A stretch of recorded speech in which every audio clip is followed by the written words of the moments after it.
What up, guys? This is your boy T Money Mose. Welcome to T Money Mose TV once again. If you're new to the channel, hit that subscribe button. I can't even talk English right now. Excuse me. Can't even talk English right now.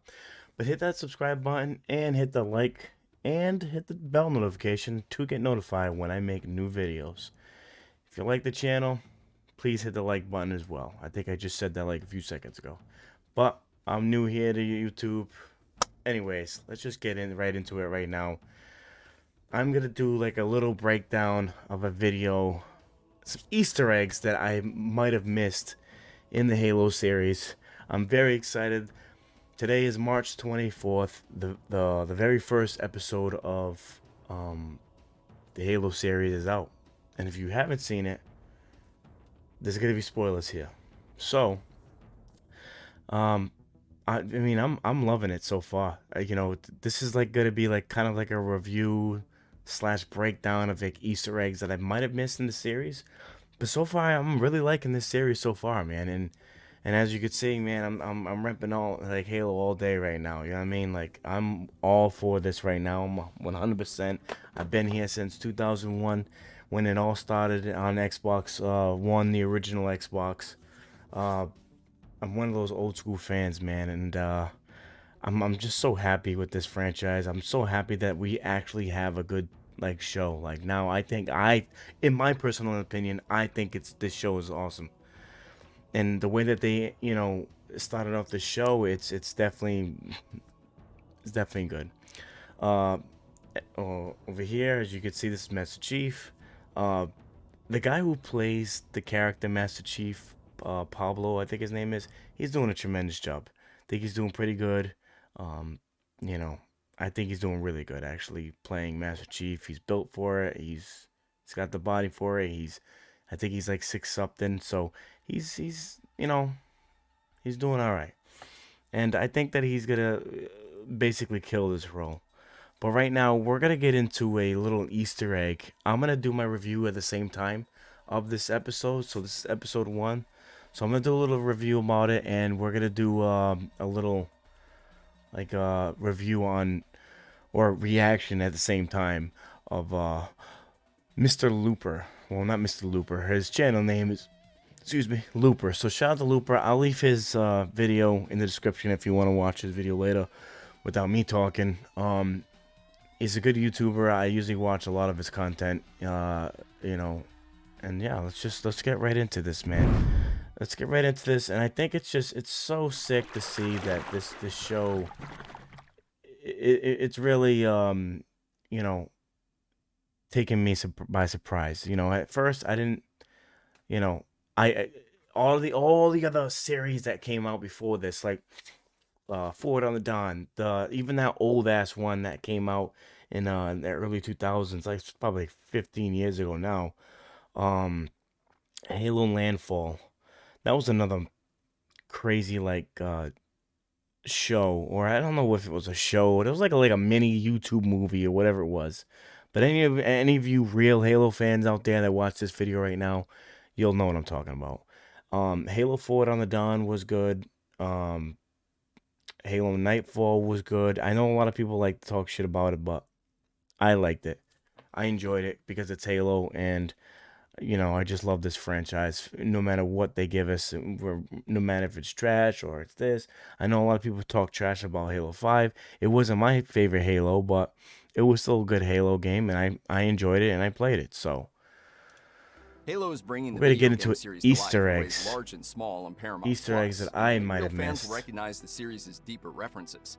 These are the Easter eggs you missed in Halo Episode 1. Man, Halo this starts out show on is the just planet awesome. Madrigal, one of humanity's outer colonies and a major center for the rebellion against the UNSC. In the opening scenes of the show, Madrigal is shown to be relatively barren, save for occasional... This wasn't bad. I mean, when I first saw this in the series, I thought this was pretty cool that they did this. Like they showed us like a different. I know that I never read the books. That's the one thing I never did. I know that a lot of people like sit there and be like, those are the really like diehard Halo fans. I'm a Halo fan like to the core. Ever since like the very first one came out back in 2001, I am a very like hardcore Halo fan. But I'm not as hardcore like that. Like with there is some really diehard fans out there, like the ones that get the novels, all that stuff. I'm not a reader. I don't like to read like that, but I know that there is people out there that have read the novels and stuff, and they really got into the lore of Halo. So, but yeah, mining colonies. this This peaceful facade this was pretty cool. And then this character, this girl right here, I know a lot of people are gonna be like, oh, stupid, you know, it's a girl, whatever it is. Her character wasn't that bad. I is I shattered liked by a her. surprise attack by the Covenant. So who I forgot her name, kill all but he'll but one probably say inhabitant it. of the settlement they target. The Sangheili warriors, more The Sanhelian warriors, which are the elites. Now, Sanheli warriors were the ones that they actually they brought them up in Halo 2. Halo 2 they brought them out, and um you know, you kind of got the whole uh there's so much shit in Halo, dog. That's why I'm so glad that they're making this a series, because there's so much lore to this. Like, there's so many characters. There's so many alien species. They got the Flood. You got the Prophets.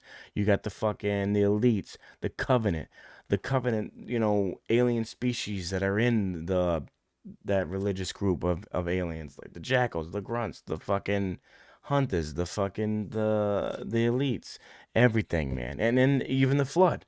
I'm not sure if they'll bring the Flood into the series. I hope that they do. Maybe if they make a season 3. I'm not sure if they will, but hopefully with this, I mean, I'm hoping that this is successful, because one thing that I can't stand is that people like to nitpick at every little fucking thing, and it just ruins the enjoyment for a fan like me that loves this stuff.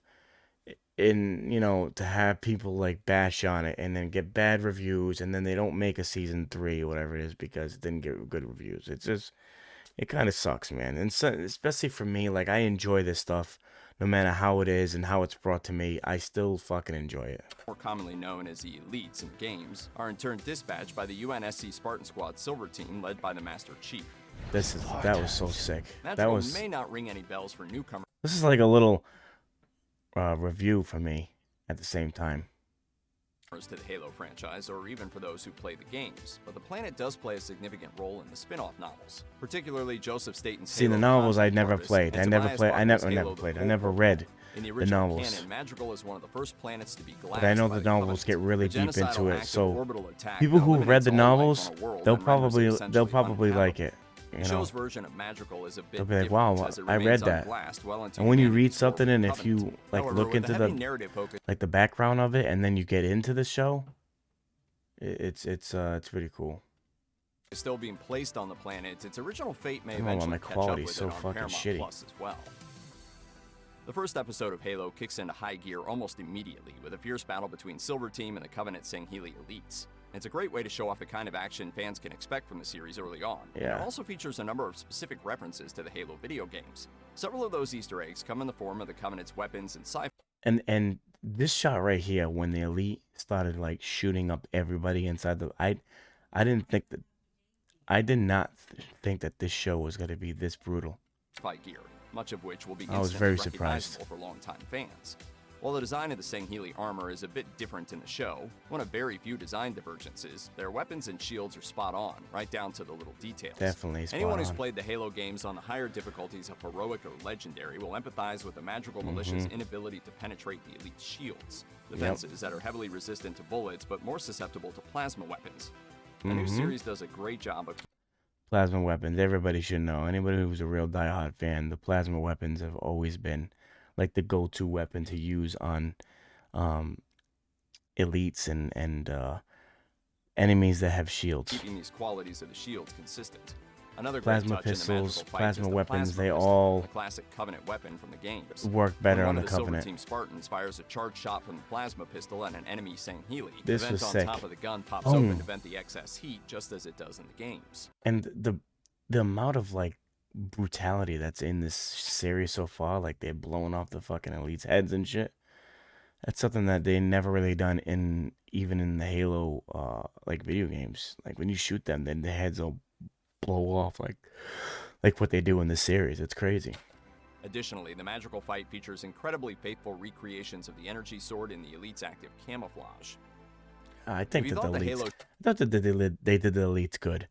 I thought that the CGI and the special effects on the elites were fucking pretty good. I know a lot of people are gonna complain about it and talk shit and stupid all that stuff, but that's I liked it. The show would break the trend of awkward first-person sequences in video game adaptations, you'd be wrong. The first episode barely gets 10 minutes deep before the camera And that right too, that demon, like that's a lot of shit that they said in the game. So you know, if you're a Halo fan, you'll know what because they say that a lot in the games. They always called Master Chief Demon. jumps inside Master Chief's helmet to show a heads-up display. This or is so HUD. sick. That's very reminiscent to the video games. This was so cool. Like when they went to the first person look and then they actually showed his, like inside the helmet. This was like the dopest shot. Right down to a radar in the bottom left-hand corner, targeting reticles and a readout of his currently equipped weapon and available So accurate. ammunition. It's a bit can't see silly, it. but that doesn't stop the show from using the HUD view repeatedly through the magic. I've watched valve. this show Although the maybe 2 or first-person 3 view times itself already. feels a bit heavy-handed in its callback to the games. There's a more subtle Easter That egg first-person incorporated view is into so the scene cool. that only fans of the games will recognize. At one point, Master Chief takes a heavy amount of plasma fire from an attacking elite, and his HUD shows that his energy shields are temporarily depleted. He quickly ducks behind the nearest available And this is the most iconic sound too. Like anybody who's played Halo and gets these moments when you're getting shot at and then your shield goes and you gotta duck behind something to wait for your shields to charge up. cover to wait for his shields to come back.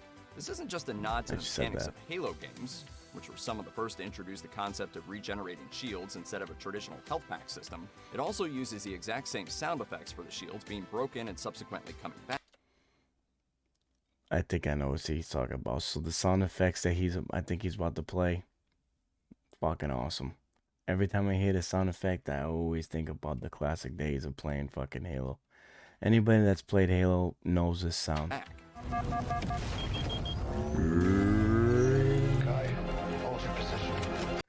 See, okay, all right. Now let me get onto this now. Anybody that's never played Halo, they wouldn't get that sound. They wouldn't get that whole. They wouldn't get that. So that's something that people should, like the non-Halo players should check out, or people that's never played Halo. That's like the one sound that everybody knows. Now with this gun, I know that a lot of people are gonna talk shit about this right here. Oh, the gun looks so CGI'd and it looked dumb. And then the budget of the show should have been, with putting in $10 million of the show, they should have did a little bit better job with it. Nothing's gonna be perfect. You know what I mean? Come on, stop complaining about shit. Nothing is gonna be fucking perfect. The Halo show uses a number of specific audio cues from the games. But the And audio shield cues, noise is sure to everything, flash man. players back to all the times they had to hide behind cover. Within just the first action sequence of the Halo TV series, Master Chief and his Spartan comrades exhibit a wide array of moves and tactics pulled directly from the video games. Mm-hmm. Many viewers will recognize the weapons themselves, which include the standard issue UNSC assault rifle, Yeah, assault rifle, sniper handgun, rifle, and the marksman rifle. DMR. Yep. But the allusions to the games go further than simply the guns themselves. The way Master Chief fights on Madrigal is spot on to the combat flow Halo players know so well. Because of his armor Perfect. and shields, Master Chief maneuvers pretty freely in the open, only using cover when his defenses are briefly knocked out. He also makes good use of hand grenades and melee attacks, two key pieces of the so-called combat puzzle that's always made the gameplay in Halo so engaging. Yep. One specific sequence has Master Chief toss a grenade at a group of elites, use it as cover to move in close, and deliver some brutal physical blows with Boom. the butt of his rifle that batter down the enemy's shields. It's an approach anyone who's played the games will be familiar with, even if it might not be so easy to pull off at home.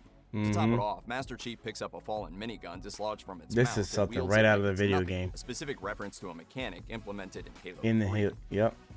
In their investigation of the Covenant ship on Madrigal, Master Chief and Silver Team happen upon an excavation site and a mysterious artifact. Now these artifacts, I don't know how deep this show's gonna get, but they're Forerunners. Now, if people don't know, the Forerunners are actually like ancient alien civilization, but I don't know. I have no idea what type of direction they're gonna take this show with the Forerunners, if they introduce Forerunners to the show. At its center. The device turns out to be a keystone, a relic from the ancient Forerunner race with ties to the mystical and deadly Halo rings. All of this lore only alluded to in the show's first. This is why I'm glad that they're doing this as a show first, because the lore of Halo, the scope of Halo, like everything that's in this, it's so deep, and they can't do it with a movie. They have to do it with the show first. That way, people get introduced to everything that's in the show, and then maybe in the future, then they can make a movie of it. First episode harkens back to the games in interesting ways, but there's a specific Easter egg mixed into the scene that only eagle-eyed viewers will catch. When Master Chief first activates the keystone by touching it, a symbol appears, a relatively nondescript circle within a circle. This symbol is actually the logo for the video game Marathon, another property developed by Bungie in the years before the release of Halo. Curiously, Marathon features many narrative similarities with Halo and can be seen in some ways as an elaborate prototype for the franchise. Themes like human colonization of space, alien wars, and rogue AI. Now, Jacob Keyes. This is Jacob Keyes. I don't know how they're gonna I know, they've taken a different take on Jacob Keyes and Miranda Keyes. Play into the Marathon story, just as they do in Halo. But I like these characters, man. The Halo show is that it features scenes from the Covenant side of the war as early as the first episode. These scenes take place on High Charity. High Charity, man. They did the High Charity so fucking great in this show. The massive spaceship/planetoid that serves as the capital of the alien force. High Charity appears prominently in the Halo games, as do the Prophets, the enigmatic race of older, wizened spacefarers who lead the Covenant. Then they led the Covenant, religions for Halo 2 and 3, so. Forces.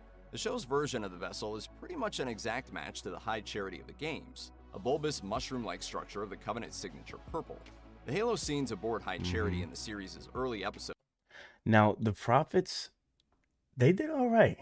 The CGI on the Prophets were fucking awesome. I really like the way that they did the CGI and the special effects on the Prophets. Now, what bad thing I could kind of say about the Prophets is that one thing that I don't like about the Prophets is that I don't like that they're talking like some alien talk. Because in the video games they talked English. They talked like what I am right now. They didn't have this alien like language. So that's something I didn't include a number of smaller Easter eggs for game fans as well, such as references to the Great Journey, the core belief of the Covenant religion, which is tied to the Halo the first episode, and specific characters like the Prophet of Mercy and the Prophet of Truth. A major change Prophet of Mercy, Prophet of Truth. Excuse me. And the Prophet of Regret, I think, was the other one. So. Paramount Plus Halo series is the human character Maki, who appears to be a genuine ally of the Covenant. Her inclusion is one of the major departures from the games, in which the Covenant was never known to accept a human into their ranks. It remains to be seen why this particular human was. Check out one of our newest videos right here. Plus, even more Looper Check them out right there. Movies and TV shows are coming soon. Subscribe to our YouTube channel and hit the bell so you don't miss a single one. Alright, well, gotta have to check them out there. Gotta have to check them out, people. So. Alright, anyways, with that being said, jeez, I hope that everybody actually stood, for this 18-minute video, this 18-minute breakdown. I try to do a lot of these. I'm going to try to keep doing them, and I'm going to try to keep making as much content and much YouTube videos as I can. So if you stood from now to the end of this video, I really appreciate you. I really appreciate you for, stopping in, tuning in to the channel. And yeah. But with that being said, that was my little review sort of breakdown of the first episode of Halo. So I'll leave his this guy's stuff in the description below. So if you want to check out his stuff, it'll be in the description below. But with that being said, yeah, that's my review, people. That's my little breakdown, kind of review on the first episode of Halo. So if you're new here to the channel, if you stood to the ending of this video, check out all my other videos I have up here. I'm gonna pop them up in a few at the end of this video. I appreciate everybody that stopped by. Thank you for coming, and hopefully I'll see you on the next video. Peace out, everybody.